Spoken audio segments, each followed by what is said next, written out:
Seta kalwon wonten pangandikan ngadhawu Paman Kincaka Rupa dina kang tinemtokake dina iki adon-adon jago menungsa sing kagelar ning alun-alun negara Wirata kawiwitan inggih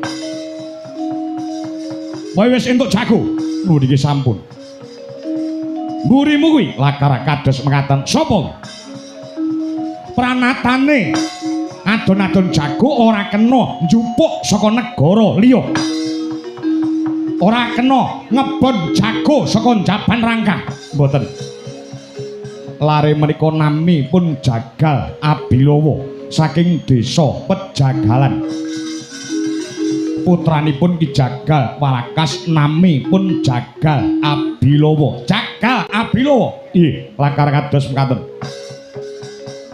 aja mono ana dawuh mopo Kakang kowe aja wedi nyawang jago negara Wirata sing gedhe dhuwur aku wis kulino mungsuhku ya gedhe dhuwur ngono kuwi lek mung musuh cilikan nggo apa aku nek gelut nek ora golek sing sebabak ora marem ora tonjo kadigdayanku yo ning kowe kudu menang aja kuwatir penting welingku mau aja nganti tok lalekke yo Seta wonten tibaring ngadhawu dina samangku tumplak blak sing padha nonton adon-adon jago nadyan taudan ning nyatane ora ngendoni anggone para warga ing negara Wirata padha nonton adon-adon jago nggih kersanipun nek ora ditotoi ora regeng nek ora ditotoi ora gayeng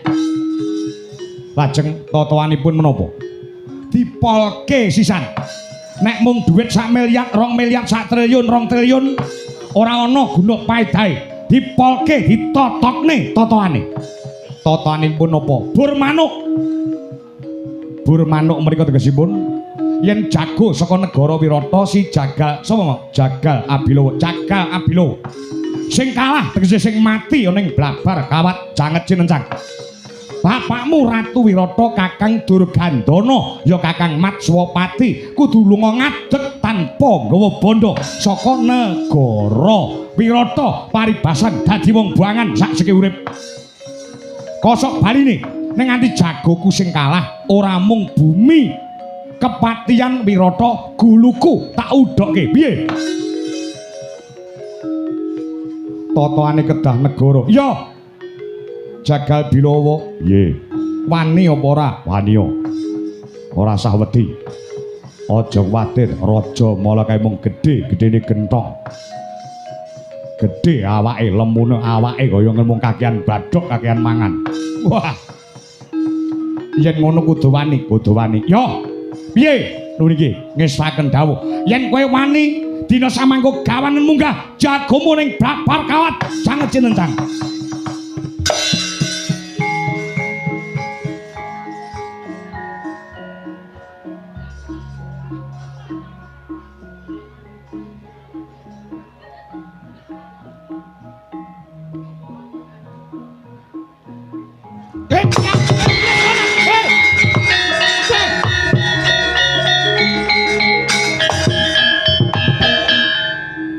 malah turu ora Kakang ora sing turu kuwi sapa ora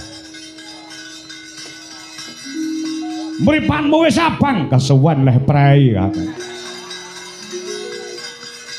kesuwen nek nganggur yahene kok mripat kaya dipulut kowe kudu menang wis tok dawuh kowe menang ratune Wirata aku kowe dadi senopati sendika ngestoke dawuh sedang watari dijogo aku mati cemplungno sendang mesti aku urip meneh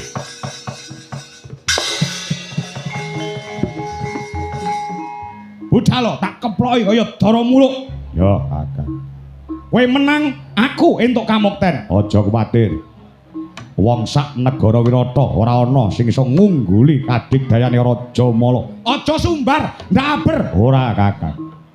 Budha. Ya.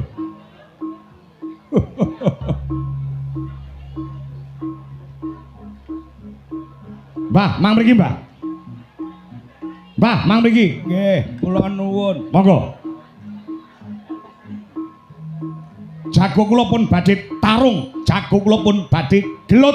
Nggih. Jago kula supaya menang kudu madhep teng pundi? Jago sampean kudu madhep ngetan. Sebabe posisi naga taun wonten etan, malah nembe jagongan kalih naga sari. Lho. Nek panganan tiba kemil tiba panganan niku menang. Calone menang napa kalah? Mergo niki totoane nyoba. Nek kula menang kula dadi ratu, sampean kula angkat dadi pujangga, dadi wong tuwa, dadi dukune Ratu Wirata sing anyar. Nggih. Jago kula calone menang napa kalah? Pun kula hitung dina lan pasaranipun tibane niku tiba angka 6. Tiba angka 6 nggih. 6 tegese 6 niku menang. Tegese 6 menang, nggo diitung sareng-sareng. 6 niku mesti menang. 6 mesti menang. 1 menang, 2 kalah, 3 menang, 4 kalah, 5 menang, 6 menang ya menang pun to. Mang percaya kali kula mesti menang niku. Ngoten nggih. Udanipun sumisih nggih niku kula dongani niku. Kula niku asline selain anu nggih dadi tukang tulak udan. Wong nulak udan niku nyisihne udan niku gampang. Angger lekas mendung prepet-prepet niku mandeg ning tengah latar, ngedruk lemah ping 3 nyawang dhuwur kanthi ndonga. Kiai Toyo, Nyai Toyo ingkang saking jagat wetan bali ngetan. Sing saka kulon bali ngulon, sing saka lor bali lor, saka kidul bali ngidul. Sing angel disisihne iki sing kon dhuwur.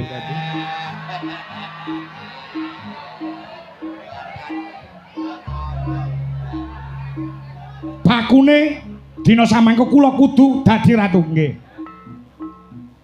Nggo, nggih tuku rokok. Lah ngopo to dadak diamplopi barang kaya karo sapa.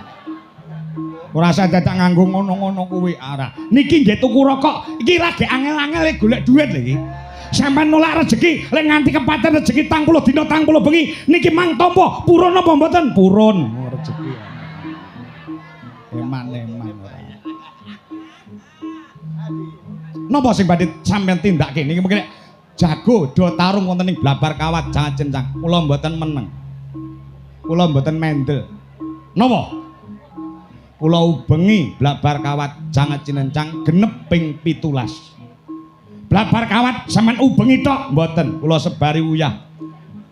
Uyah kali napa? Kali tahu. Nggih uyah tok kok Mas tak nganggo.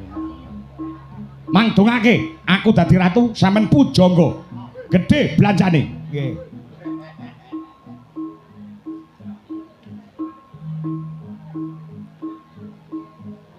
Menang yo karepmu, kalah yo karepmu. Sing penting aku entuk dhuwit, kaya jaman pilkada mbiyen. Kethek mangan pager, dhuwit entek dipangan kader. Iki cara dhisik. Bakune weteng wareg nyandang cukup. Dasar lekku dadi duda udakara meh 10 taun. Suwi tenan Mas lekku dadi duda. Wong bojoku mati kecemplung sumur angel lekku nulungi tak uruk sisan. Nggonku lek nganggur udakara enek lek 10 taun. Aku krungu info ning Wonorejo nek cah anyar. Umpung jek adem-adem kaya ngene tak golek kletik-kletik.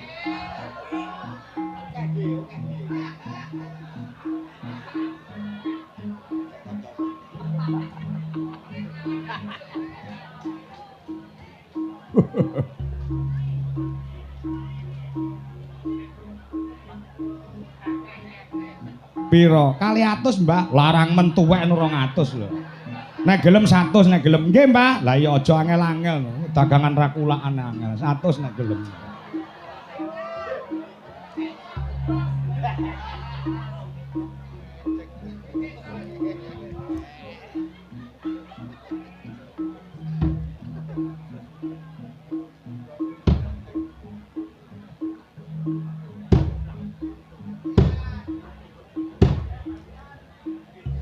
Wah, di mungsuhku.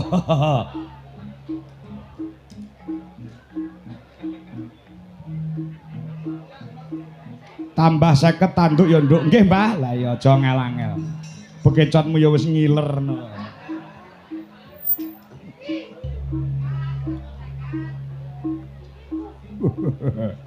Ndi. Raja Mala tandingana.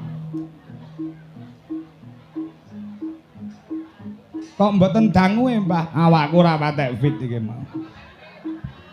Soale aku duwe duit neh entuk duit aku tak rene ya, Nduk.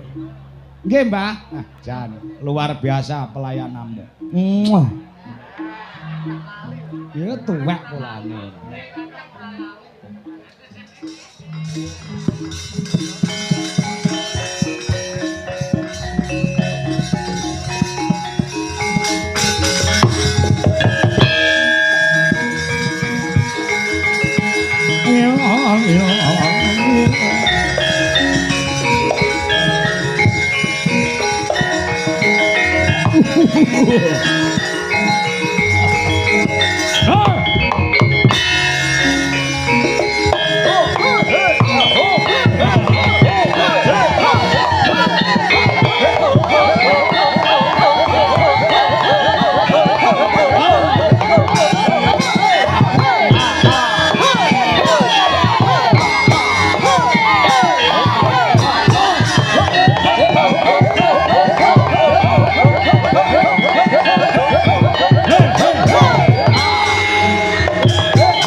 Tumingal prang campuh samya matali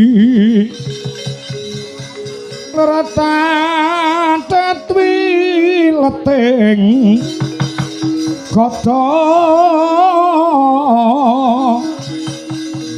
tah wangkung manguncang nidi benjang sangaci mijel ati nyong ngadali wos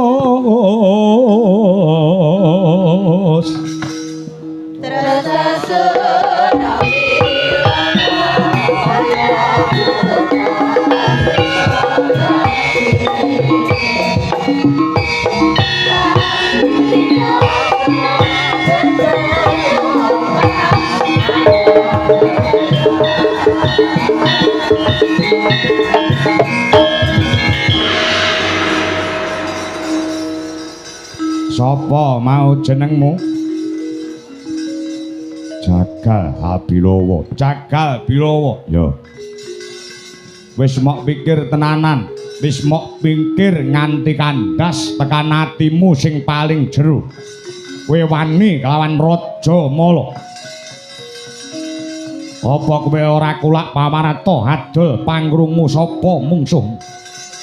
Wong sekti mandraguna prawira jayeng palagan tinatah mendat jinara menter pinaku bendal binedil jundil ora sah kagan sumbar orang blabar kawat janget cinencang papane adon-adon jago dudu papane wong nyang-nyangan anane wani utawa ora menang utawa kalah lara utawa mati wah ladang bocah iki wis nekat tenan kowe tanding lawan Raja Mala paribasan sulung mlubu geni utuk marani sunduk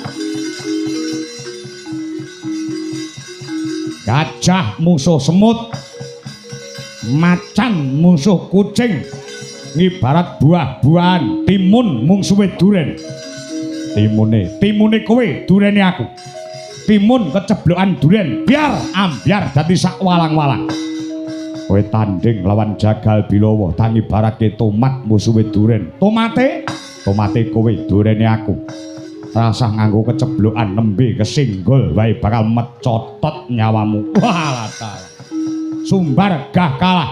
Kowe iso ngalahne Raja Mala padha karo iso ngraji angin, iso ngalahne Jagal Bilowo padha karo iso ngalahke malaikat Jibril. Cangkemmu sumbar kena aja nyangking malaikat mrinding githokku. Ayo maju. Yen wani aja wedi-wedi, yen wedi aja wani-wani. Wah. Orang-orang becendak saut tak cengkek kokop getemu tak diajul pecah ndasmu.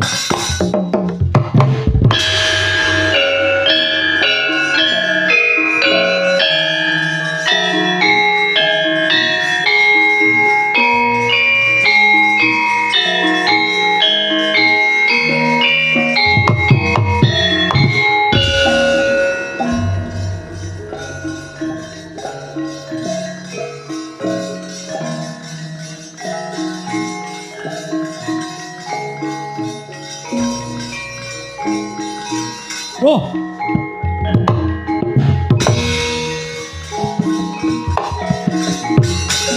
Oh.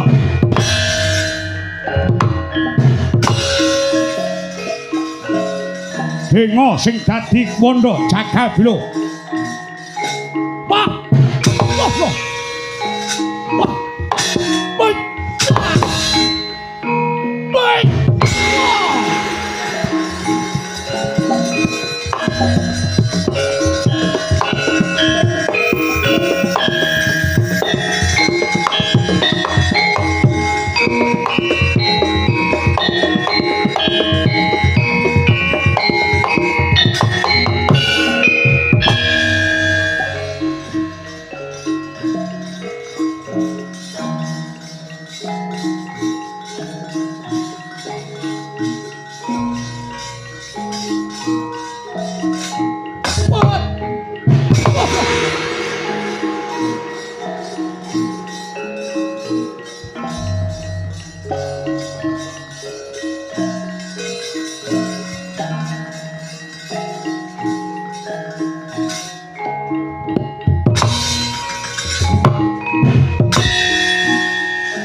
Joget kayak gini sih, tak ngombe sih.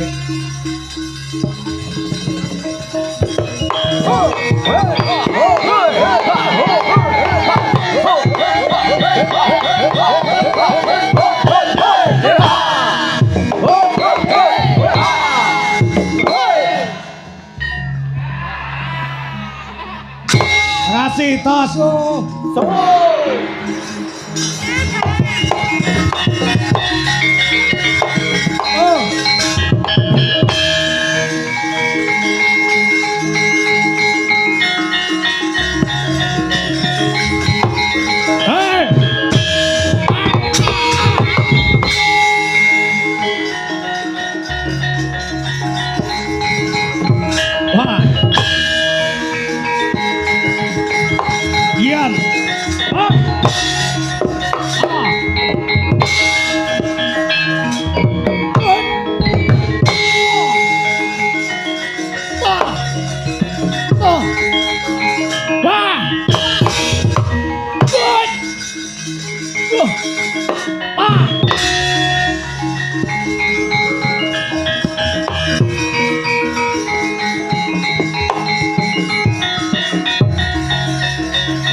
Ora nek 5 menit wis modar. Tiban kuku Pancanaka ora nggondro sepira. Yen serep nyawamu tangya. Lawan cah pojok watu dilawan modar.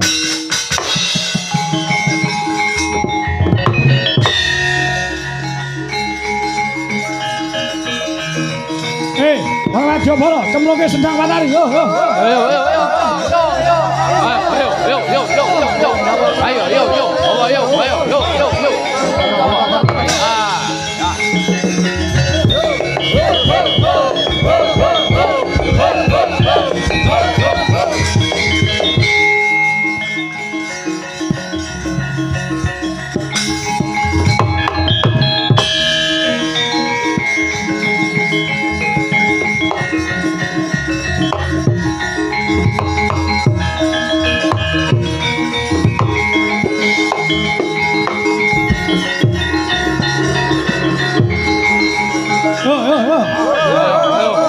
Hitungi siji loro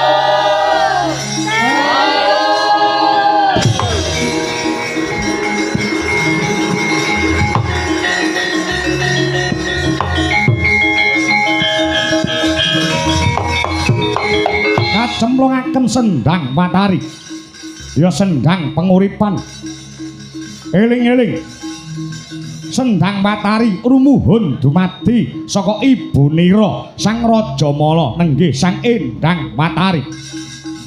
Dadya sabdaning keng ibu nadyan Tatemeka Pati Sang Rajamala dupiden cemplungaken wonten madyaning sendang. Gregah kaya wong tangi turu njala bengok swara saking jroning Sendang Watari.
Wah, gedhe tekmu Balawa. Ya.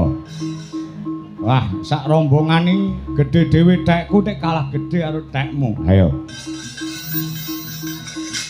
Wait.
Ayo, Balawa. Aku ora iso mati.